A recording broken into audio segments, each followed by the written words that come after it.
कल्पना कीजिए एक ऐसे देवता की जो ब्रह्मांड के कण कण में बसा है। हर घर, हर रसोई, मंदिर के दिए और जीवन के अंत में हर चिता में मौजूद है, जिसके बिना कोई विवाह या यज्ञ पूरा नहीं होता।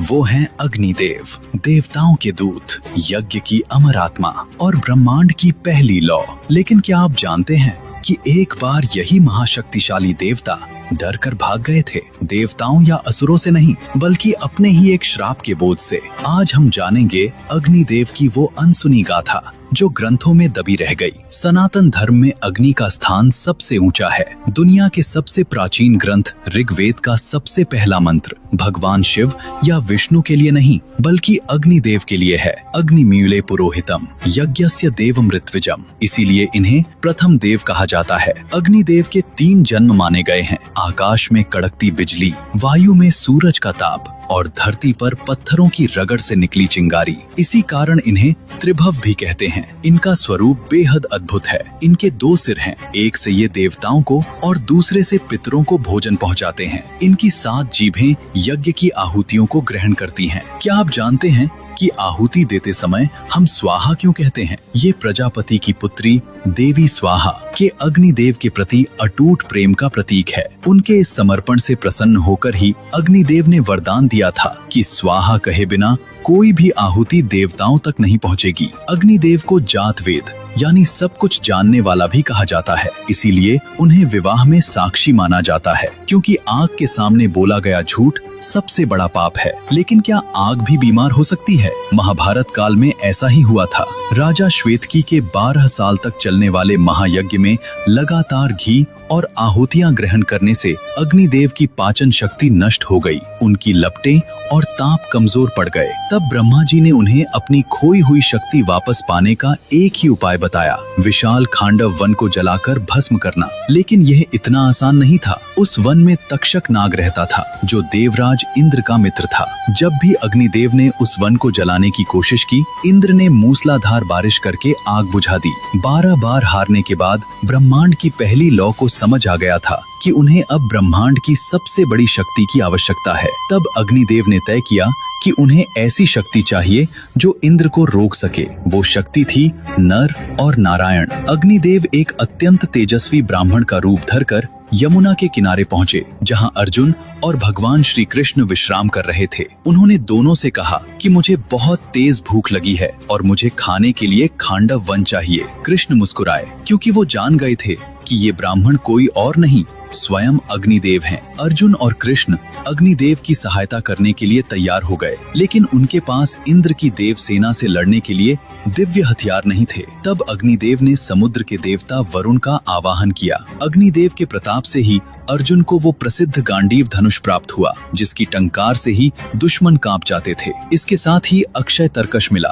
जिसके बाण कभी खत्म नहीं होते थे। और भगवान कृष्ण को मिला उनका सबसे विनाशकारी अस्त्र सुदर्शन चक्र और कौमोद की गदा। ये वही हथियार थे जिन्होंने आगे चलकर पूरे महाभारत युद्ध का इतिहास और भूगोल बदल कर रख दिया। शुरू हुआ एक ऐसा महायुद्ध जो तीनों लोगों ने पहले कभी नहीं देखा था। अग्निदेव ने अपने विशाल स्वरूप से पूरे खांडव वन को चारों तरफ से घेर लिया। आग की लपटें आसमान को छूने लगीं। जो भी जानवर या असुर बाहर भागने की कोशिश करता, अर्जुन के बाण उसे वापस आग में धकेल देते। इंद्र क्रोधित होकर अपनी पूरी देव सेना और असुरों की सेना के साथ बारिश करने आए, लेकिन अर्जुन ने अपने बाणों की ऐसी अभेद्य छत बना दी कि बारिश की एक बूंद भी जंगल तक नहीं पहुंच पाई। कृष्ण का सुदर्शन चक्र आसमान में पहरा दे रहा था। नीचे अग्निदेव प्रचंड रूप से धधक रहे थे। बरसों की भूख मिट रही थी। कुछ ही घंटों में वो विशाल खांडव वन जलकर राख हो गया और अग्निदेव अपनी पूरी शक्ति में लौट आए। इसी जलते हुए जंगल से मय दानव नाम का एक महान शिल्पी बच निकला था, जिसने अर्जुन की जान बख्शने के बदले में वो भव्य इंद्रप्रस्थ शहर बनाया, जिसकी जादुई मय सभा में दुर्योधन का अपमान हुआ और उसी अपमान से महाभारत के भयानक युद्ध का बीज बोया गया। अग्निदेव की शक्ति अद्भुत है, लेकिन एक बार ऐसा भी हुआ जब यही प्रथम देव खुद से डरकर पूरे ब्रह्मांड से गायब हो गए थे। ये कहानी शुरू होती है एक श्राप से। महर्षि भृगु की पत्नी देवी पुलोमा अत्यंत सुंदर थीं। एक दिन भृगु ऋषि को किसी काम से आश्रम के बाहर जाना पड़ा। उन्होंने अग्निदेव को बुलाया और कहा कि मैं तुम्हें अपनी गर्भवती पत्नी की रक्षा का जिम्मा सौंप कर जा रहा हूँ। उनके जाते ही वहाँ पुलोमा नाम का एक भयंकर राक्षस आ गया। ये राक्षस विवाह से पहले देवी पुलोमा को चाहता था, लेकिन उसका विवाह भृगु ऋषि से हो गया था। राक्षस बदला लेना चाहता था। आश्रम में घुसकर जब उसने अग्निदेव को देखा तो उसने पूछा, हे अग्निदेव, आप तो सत्य के साक्षी हैं, मुझे सच सच बताइए, क्या ये स्त्री पहले मेरी होने वाली थी या नहीं? अब अग्निदेव के सामने एक बहुत बड़ा धर्म संकट था। एक तरफ उनका स्वभाव था कि वे कभी झूठ नहीं बोल सकते, वे जात वेद हैं। दूसरी तरफ भृगु ऋषि ने उन्हें रक्षक बनाकर भेजा था। सत्य और धर्म की इस लड़ाई में अग्निदेव ने सत्य का मार्ग चुना। उन्होंने कह दिया कि हाँ, विवाह से पहले इस स्त्री का वरण तुमने ही किया था। इतना सुनते ही राक्षस ने देवी पुलोमा का अपहरण कर लिया और भागने लगा। देवी के तेज और क्रोध के कारण उनके गर्भ से उनका तेजस्वी पुत्र च्यवन बाहर आ गया, जिसकी दृष्टि मात्र से वह राक्षस जलकर भस्म हो गया। जब भृगु ऋषि आश्रम लौटे और उन्हें पूरी घटना का पता चला तो उनका क्रोध 7वें आसमान पर पहुंच गया। उन्होंने अग्निदेव से कहा कि मैंने तुम्हें रक्षक बनाया था और तुमने एक राक्षस की मदद की। सत्य से भी बड़ा धर्म एक निर्दोष की रक्षा करना होता है। भृगु ऋषि ने अग्निदेव को भयंकर श्राप दिया, आज से तुम सर्वभक्षी हो जाओगे। इस दुनिया में जो कुछ भी है, चाहे वह पवित्र हो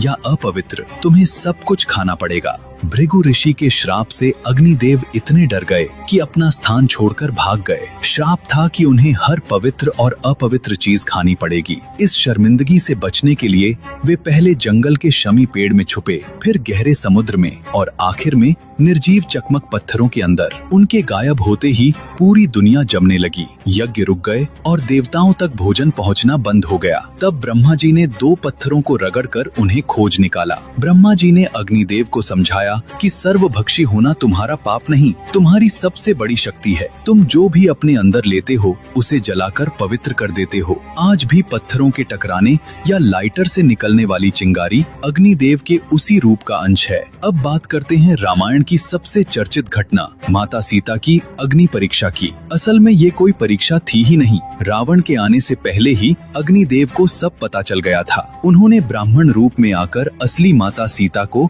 अपनी ज्वालाओं में सुरक्षित कर लिया था और उनकी जगह एक छाया सीता बना दी थी। रावण उसी छाया को लंका ले गया था। युद्ध के बाद जब सीता माता आग में गईं, तो उन प्रचंड लपटों ने उन्हें बिल्कुल नहीं जलाया, बल्कि आग के भीतर से स्वयं अग्निदेव प्रकट हुए। उन्होंने अपनी उस छाया सीता को वापस ले लिया और असली निष्कलंक माता सीता को ससम्मान भगवान राम को लौटा दिया। ये कोई परीक्षा नहीं थी दोस्तों, ये तो एक दिव्य मिलन था। अग्निदेव ने एक ऐसे रक्षक की भूमिका निभाई जो उस समय कोई और नहीं निभा सकता था। अग्निदेव की यह गाथा हमें एक बहुत बड़ा फलसफा सिखाती है। जलाना हमेशा विनाश के लिए नहीं होता, शुद्ध करने के लिए भी होता है। दर्द हमेशा बुरा नहीं होता, आत्मा को मुक्त करने के लिए वह जरूरी है। जीवन के दुख और संघर्ष भी उसी आग की तरह हैं, जो हमें कमजोर करने नहीं बल्कि आग में तपे सोने की तरह शुद्ध और मजबूत बनाने आते हैं। मिलते हैं बहुत जल्द एक और अनसुलझे रहस्य के साथ। तब तक के लिए अपना ख्याल रखें।